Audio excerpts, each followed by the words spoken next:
Babel's Dawn presents the third in a series of talks about what makes language unusual. The introductory talk argued that our understanding of meaning is circular, while the second talk looked at the way topics advance human knowledge. This presentation will look at the role of attention in understanding language. The previous talk introduced the speech triangle, in which a speaker and listener pay joint attention to what is being said about a topic. In many animal communications, animals need not pay any attention at all. Male fireflies respond reflexively to the flashing lights of the females, and bird responses to songs are probably reflexive as well.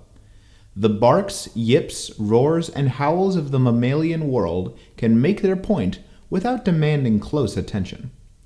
Humans, however, if they want to follow the conversation, must pay attention to what is said to them.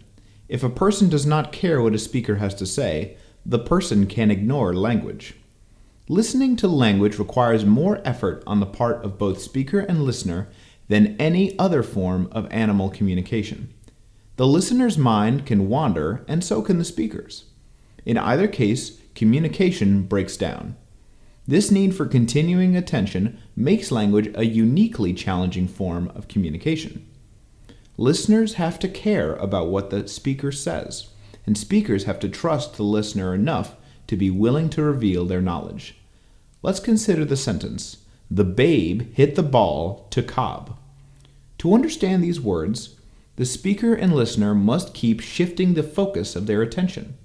The initial phrase, "the babe," evokes an image of someone. Then the word hit signals the listener to change focus, and the following phrase, "the ball," evokes a second image.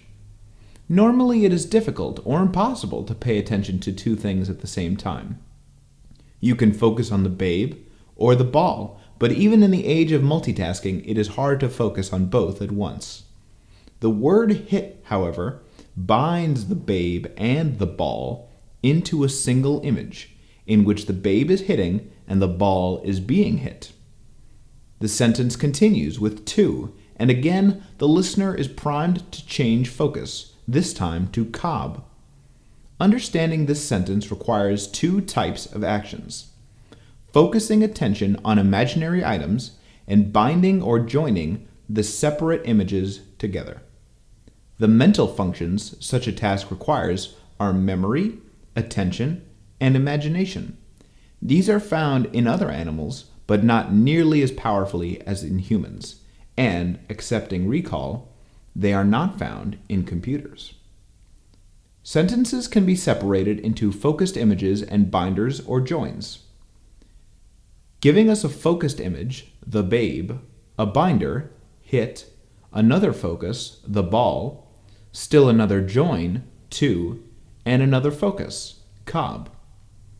As you might imagine, the details of a natural language like English are more complex than the little we have seen here. But the essence of all grammars is to pilot attention from image to image and bind them into wholes. Different languages have different methods of performing the tasks. German, for instance, is notorious for laying out separate focal points and leaving the binder for last.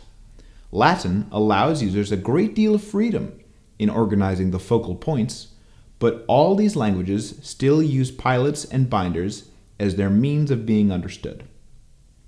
Before attention-based syntax came along, the rules of grammar seemed arbitrary and pointless.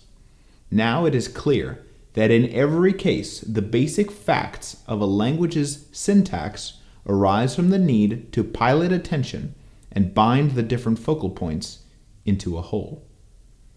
Another mystery has been how something as universal as language can support so many different systems.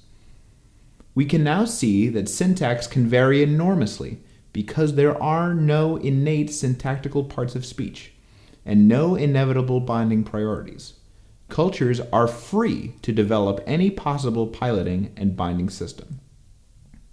There has been of late a great deal of scholarly effort at writing rules for machine composition, but these will never duplicate human expression because human language rests on conscious phenomena like paying attention, sensory experience, and perceiving events in space. Attention-based syntax also provides something to teach that can improve writing skills. Classical grammar lessons focus on parts of speech, conjugation of verbs, and word order. These things are only helpful to writers on a most abstract level, and most students never manage to improve their writing by learning that a noun is the name of a person, place, or thing. Now, there is a goal to teach. Skilled writing comes from knowing how to pilot a reader's attention and to help bind the separate focal points into a whole.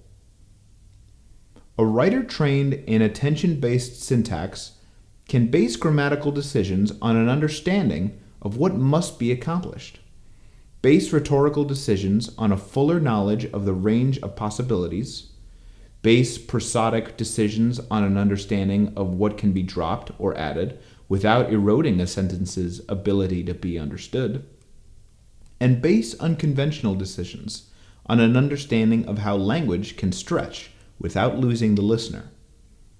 The role of attention in human language is likely its most unusual and important feature. Some might argue that there are many examples of language usage that neither pilot attention nor bind together separate focal points. Conversations like, "Hello, how are you? I'm fine, that's good," are reflexive and require no attention, imagery, or binding. They are also merely the human form of a greeting ceremony found in many animal societies. Whenever you have a language usage that does not require piloting attention, you are witnessing a communication function found in other animal communication systems as well.